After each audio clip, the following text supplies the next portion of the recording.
One of our themes in the Advanced Player Development Program is around data-led coaching, right? And data-inspired information being given to players.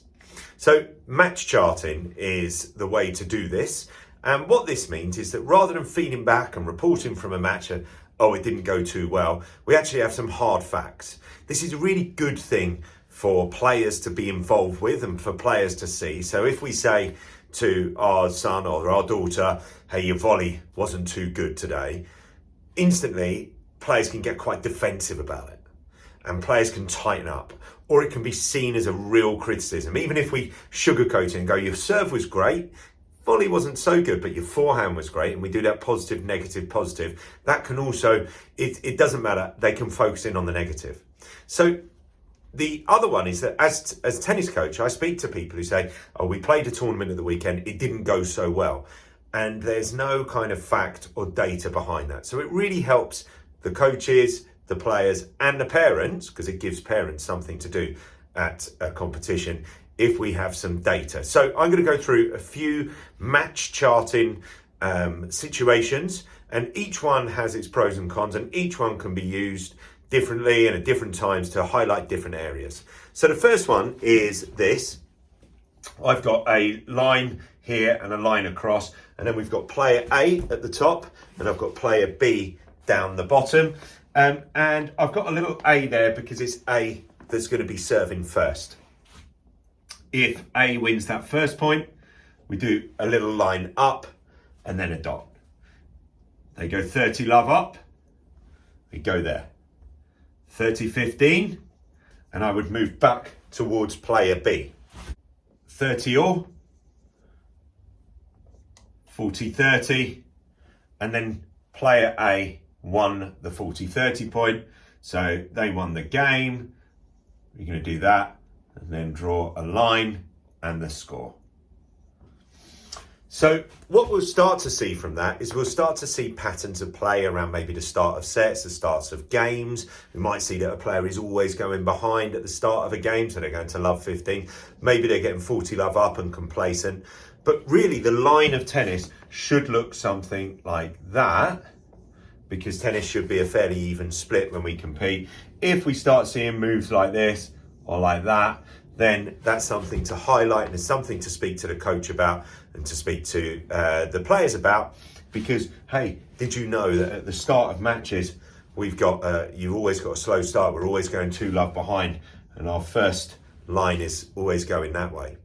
The other thing that this can highlight would be something around, maybe we've got a little hunch that there's too many double faults, or that there's too many second serve returns missed or something.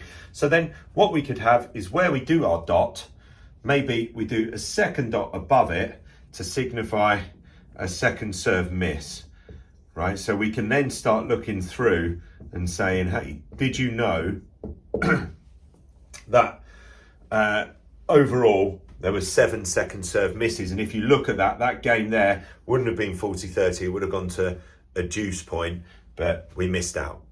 So look, there's number one, 2 more to come. This one is a pretty simple one. This could be used to chart a serve or a return.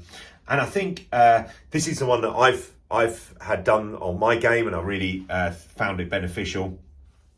Was if we've got our server here, and let's say that I'm the server and I'm being charted.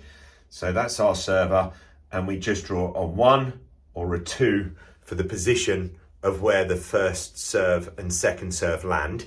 If there's an error, we draw where it was heading, but we put it into the net. So pretty simple. There's the first serve. It was a wide first serve. That one went in. Next point would obviously be from the other side.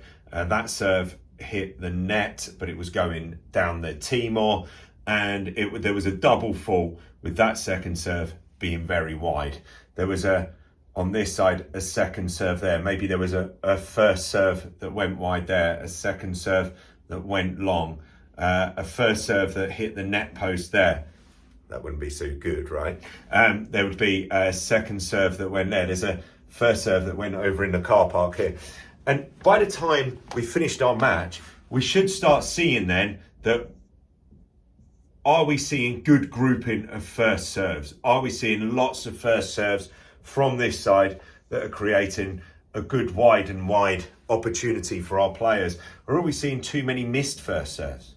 Are we seeing second serves that are going into the body or down the tee? Or is there no pattern at all to any serving and it's just kind of anywhere and everywhere? Are we seeing that the missed wide first serves are too wide? Again, great information for the coach to be able to work on that and manipulate the racket face or whatever we're going to work with the player. But where are the first and second serves landing? And you can do exactly the same one for the return as well. So you might have our return at this end and say, right, your first serve return was there, your first serve return was there, your ball was bouncing here, your ball was bouncing there. I did this charting yesterday for the Sinner and Alcaraz Wimbledon final in 2025, and Sinner is returning second serves deep into the backhand corner and he's returning first serves deep and middle, and it was an obvious pattern to pick up on. After game 2 you could see what he was going for. So there's one more to come. On this one here we've got a graph which is first serve, second serve, and then a win-lose. So all we're really after here is just big data. Now you can do this with first serve return, second serve return as well. I've just chosen the serve. And if the first serve goes in, we tick there. We didn't need a second serve, so we don't need to write anything there. And they did win the point, so they're 15 love up. Second point, we got a double fault. So we are 15 all. Third point, missed first serve, good second serve, won the point. 30-15, good first serve, no second serve, won the point. 40-15, double fault,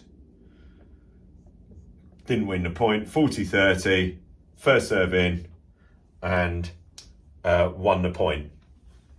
And then from that, we can pick our stats. So we could write this as the first game. So the score was 1-love when they started serving, and then it became 1-1. And we can start saying then, hey, did you know you got 50% of your first serves in? You only got 33% of your second serves in, and how many points they won as well. Really big data. Once you do that over a couple of matches, you start seeing some real patterns and a real buy-in from the players as well, because you can actually say, hey, did you know you're missing too many second serves? Clearly, that number should be in the 80s or 90s. It shouldn't be on a 33. So this is quite easy to put into a bigger spreadsheet as well if you're charting it. Easy to chart on paper and then convert into a spreadsheet. Numbers wise, look, something around 70% of first serves, 95% of second serves. It's going to give you a much better win-loss ratio.